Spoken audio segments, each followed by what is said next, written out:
Hello everyone, welcome back to my SP medicos channel. और आज की इस वीडियो में फंडामेंटल के एक बेसिक टॉपिक के बारे में हम बात करेंगे और उस टॉपिक का नाम है care of patient with Altered body temperature. इस टॉपिक के अंतर्गत बहुत सारे टर्मिनोलॉजी देखने को मिलेंगे। तो सबसे पहले हम टर्मिनोलॉजी के बारे में डिस्कस करेंगे, जिसमें फर्स्ट है फीवर और पायरेक्सिया। मीन्स कि फीवर को हम पायरेक्सिया के नाम से भी जानते हैं। अब ये फीवर या पायरेक्सिया होता क्या है? Body temperature more than normal range is term as fever और पायरेक्सिया। मीन्स कि जब हमारा बॉडी टेम्परेचर नॉर्मल से इंक्रीज हो जाता है तो उसको हम क्या कहते हैं? फीवर, या फिर जिसको हम पायरेक्सिया कहते हैं।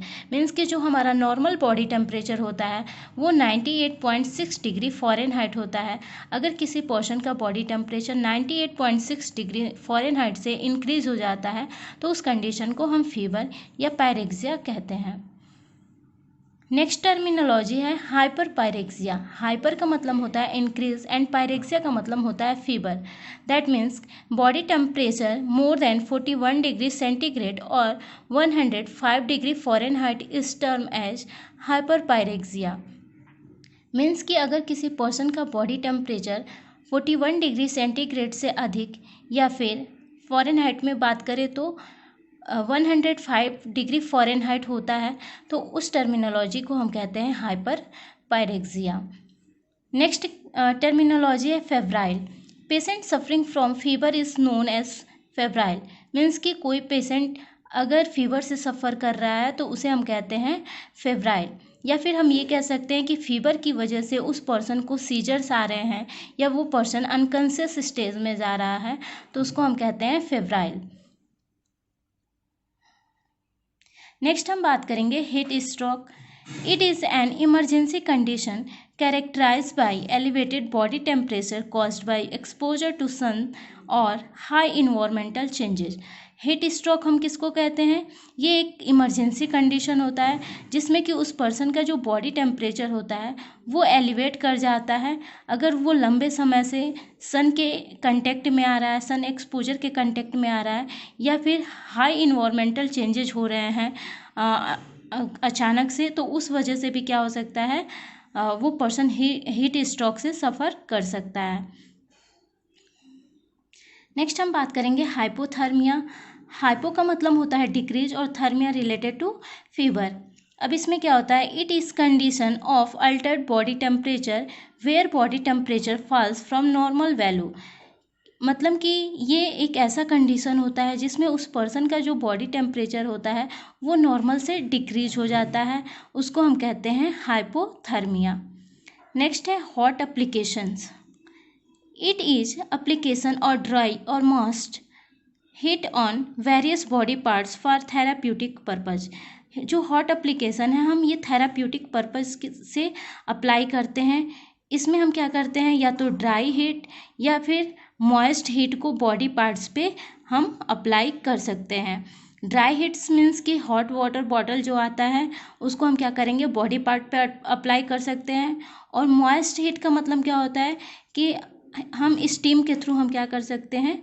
ये हॉट एप्लीकेशन अप्लाई करवा सकते हैं।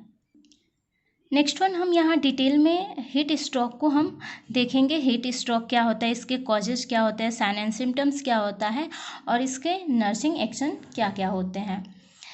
जिसमें it is an emergency condition. Heat stroke एक इमरजेंसी कंडीशन होता है where body temperature gets elevated, जिसमें कि हमारा बॉडी टेम्परेचर नॉर्मल से इंक्रीज हो जाता है with prolong exposure to sun. जो पर्सन लंबे समय से सन के एक्सपोजर में आ रहे हैं, सन के कंटेक्ट में आ रहे हैं, या फिर जहाँ का वातावरण काफ़ी गर्म है उस एरिया में वो लंबे समय से रह रहे हैं तो उनका बॉडी टेम्परेचर नॉर्मल से इंक्रीज हो जाता है। In such condition body losses that loss mechanism. इस कंडीशन में क्या होता है कि उस पर्सन का जो हीट लॉस मैकेनिज्म होता है वो ख़त्म होने लगता है। Even hypothalamus does not function well. और यहाँ तक कि जो उस पर्सन का जो हाइपोथैलेमस होता है वो भी प्रॉपर रूप से फंक्शन नहीं कर पाता है। और हाइपोथैलेमस का फंक्शन क्या होता है कि हमारे बॉडी के टेम्परेचर को मेंटेन करना। नेक्स्ट हम बात करेंगे risk factor of heat stroke, जिसमें फर्स्ट है प्रोलॉन्ग्ड एक्सपोजर टू सन, मतलब कि वो पर्सन सन के कांटेक्ट में आ रहा है, इसके वजह से उसका बॉडी टेम्परेचर एलिवेट कर रहा है।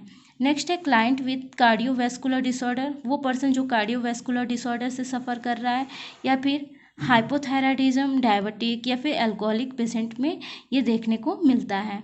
नेक्स्ट है occupation of farmer, athletes, construction workers, यानी कि वो पर्सन जिनका ऑक्यूपेशन फार्मर का हो, किसान का हो, या एथलेट्स यानी कि धावक का हो, रनर का हो, या फिर कंस्ट्रक्शन वर्कर यानी कि कोई लेबर का हो जो बिल्डिंग बनाने वाला काम करते हैं। नेक्स्ट है मेडिकेशन सच एज फिनोथियाजिन्स या एंटी डायरेटिक, वो पर्सन जो ऐसे मेडिकेशन का यूज कर रहे हैं उसकी वजह से भी क्या होता है कि उनका जो बॉडी टेम्परेचर होता है वो एलिवेट कर सकता है। नेक्स्ट हम बात करेंगे क्लिनिकल मैनिफेस्टेशन के बारे में, मतलब कि हीट स्ट्रोक की वजह से उस पर्सन में क्या क्या साइन एंड सिम्टम्स दिख सकते हैं, जिसमें फर्स्ट है कन्फ्यूजन देखने को मिलेगा, डेलीरियम, यानी कि ये क्या है, एक प्रकार का मेंटल डिसऑर्डर होता है, इसमें उसकी थिंकिंग की जो एबिलिटी होती है वो भी लॉस होने लगती है, या फिर ऐसा पर्सन वो अपने आसपास के वातावरण से अवेयरनेस हो जाता है। नेक्स्ट है सेमी कॉन्शियस, वो सेमी कॉन्शियस भी हो सकता है, अनकॉन्शियस भी हो सकता है वो पेशेंट। जीआई ट्रैक्ट से क्या क्या साइन एंड सिम्टम देखने को मिलते हैं, तो उस पर्सन को एक्सेसिव थर्स्ट होगा, नोजिया होगा, विजुअल डिस्टर्बेंस हो सकती है, नॉन रिएक्टिव फिक्स्ड प्यूपिल, यानी कि उनका जो प्यूपिल होगा वो एक जगह फिक्स्ड हो जाएगा, उसमें किसी टाइप का रिएक्शन देखने को नहीं मिलेगा। पर्सन को मसल क्रैम्प भी हो सकता है, स्किन में उसका स्किन हॉट हो जाएगा, ड्राई हो जाएगा, स्वेटिंग नहीं होगा, और body temperature 45 degree centigrade, Fahrenheit में अगर हम बात करें तो बॉडी टेम्परेचर उनका 113 फ़ॉरेनहाइट हो सकता है। नेक्स्ट है इंक्रीज हार्ट रेट या फिर पल्स रेट इंक्रीज हो सकता है, बीपी भी इंक्रीज हो सकता है, और परमानेंटली न्यूरोलॉजिकल डिसऑर्डर भी डेवलप हो सकते हैं। नेक्स्ट हम बात करेंगे नर्सिंग एक्शन, यानी कि एक नर्स का क्या क्या एक्शन हो सकता है उस पर्सन के साथ, या क्या क्या मैनेजमेंट कर सकती है, जिसमें फर्स्ट है प्रोवाइड कोल्ड इन्वायरमेंट, वैसे पर्सन को क्या करेंगे कि उनका इन्वायरमेंट चेंज करेंगे, हॉट इन्वायरमेंट से उनको कोल्ड इन्वायरमेंट में लेकर जाएंगे। नेक्स्ट है एसेस लेवल ऑफ कॉन्शियसनेस, उनके कॉन्शियसनेस लेवल को हम चेक करेंगे। Next monitor vital sign, specially जो बॉडी टेम्परेचर होता है उसको मॉनिटर करेंगे। नेक्स्ट गिव आईवी फ्लूइड्स, वो पर्सन डिहाइड्रेशन से सफ़र कर सकता है लंबे समय से, अगर वो गर्म वातावरण में रह रही है, फिर सूर्य के प्रकाश की किरणों में लंबे समय से रह रहा है तो डिहाइड्रेशन से सफ़र कर सकता है, तो इसलिए हम क्या करेंगे, आईवी फ्लूइड्स भी प्रोवाइड करेंगे। नेक्स्ट है monitor and maintain IO chart, मतलब वो पर्सन कितना इनपुट कर रहा है और क्या आउटपुट कर रहा है, कितना कर रहा है, उसको भी मॉनिटर करेंगे और मेंटेन करके रखेंगे। Next as soon as client becomes ensure ask him medical history, addiction, medication intake और प्रीवियस टाइम्स, हम जितना जल्दी हो सके हम उस पर्सन से हम ये पूछेंगे, उसका मेडिकल हिस्ट्री लेंगे, ये भी देखेंगे कि वो किसी मेडिसिन या फिर कोई नशीली दवाओं के साथ उसका कोई संबंध तो नहीं है। नेक्स्ट है मॉनिटर यूरिन आउटपुट, उसके यूरिन आउटपुट को भी मेंटेन करेंगे और मॉनिटर करेंगे। नेक्स्ट है provide cold spongin, body temperature जो एलिवेट हो गया है उसको मेंटेन करने के लिए कोल्ड स्पंजिंग बात करा सकते हैं, बॉडी टेम्परेचर को हम मॉनिटर करेंगे। नेक्स्ट है document the assessment action taken clients reaction, उस पेशेंट का हम डॉक्यूमेंट भी असेस करेंगे, क्या चीज़ उसका जो भी हम मैनेजमेंट किए हैं तो उस क्लाइंट का क्या रिएक्शन हुआ है और बॉडी पे क्या एक्शन हुआ है हमारा मैनेजमेंट